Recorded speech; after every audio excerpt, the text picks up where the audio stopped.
We were just looking at Bargnani, and he's another example about how global the game of basketball is. So when we were in London earlier this season, I chatted with Alex Owumi.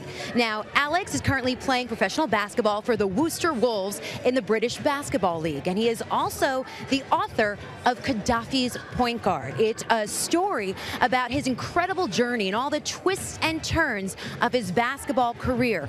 One that starts in Nigeria, where he received some inspiration from a Knicks legend via some old VHS tapes. Our type of basketball in Nigeria wasn't the same as it is now. You know, we were basically out in, as people say, a backyard, but it was on gravel, literally barefoot with a milk crate, cut the bottom of it, and we were playing with a soccer ball. My dad used to make these trips over to America, to the Boston area. And, back in Nigeria, we never really had access to, public television as far as NBA games and stuff like that. So at that time, I couldn't really see the Michael Jordans or Larry Bird. So he would come back with these, vintage VHS tapes of like Earl Monroe. When you say VHS, it automatically says Earl. What I saw in Earl is what I see what a lot of players doing now. I'm talking about the moves, the spin moves, the shake and bake. He was just flashy. I just love the flash, man. Him and Clyde, together, it was just ridiculous, man. I'm really proud of the fact that, he's a kid who caught on to me, and he has a success story from it. The Owumi family would move to the United States when Alex was 11 years old, and all those years watching the VHS tapes would pay off. I went to 4 schools in 5 years in college. I had a rough road. Everybody knows this. But my junior year came about, and that's when a lot of agents were hitting me up and contacted me in Europe, France, and places like that. They wanted me to just leave school and go right into the pros. Even though the NBA wasn't for me at that point, I knew there was a career for me playing basketball. How did you end up playing in Libya?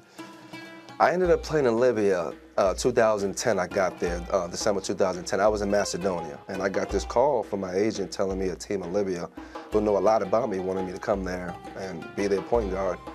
But I never knew who I was going to play for.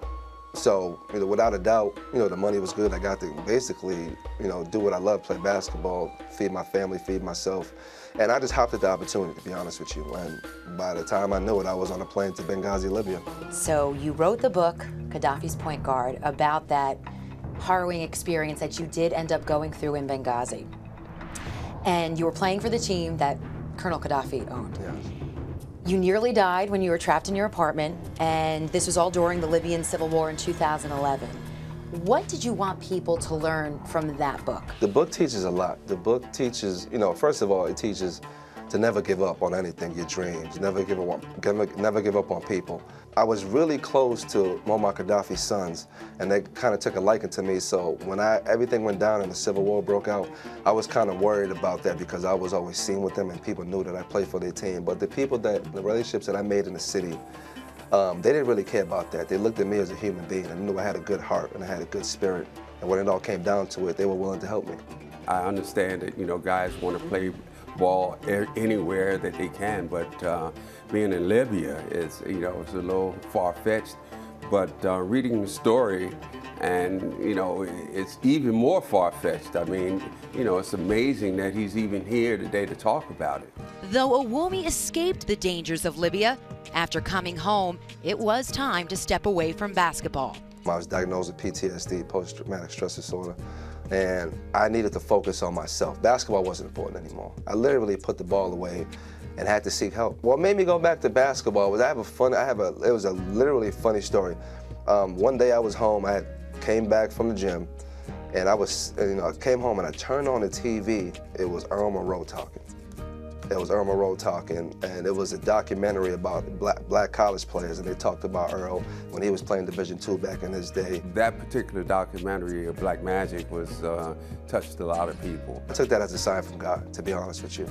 And I think this is probably what happened to him. He kind of rekindled a fire, rekindled a love there somewhere, and picked up a basketball. The British Basketball League is pretty good. I've been here for 3 years. I'm the Worcester Wolves all-time leading scorer. I was the guy who captained the team to their first ever championship. When was the first time you got to see or meet Earl Monroe? Oh, the first time had to be after my first year in England. I think it was the summer of 2013. I actually met him with our publisher. we both were publishing, doing a book at the same time. And I walked up to him, and I was like, I'm your biggest fan ever in the world. He was a big strapping kid and, you know, had a real hard handshake and whatnot. And I said, well, how you doing? And then the story unfolded. And I was kind of flabbergasted. And I just expressed my love for him, his game and his family. And he actually gave me a great endorsement for my book, you know, which was great, you know. And, you know, I really couldn't ask for anything else in the world. If I was going to retire today, I'll be fine. To be honest with you, I'll be fine.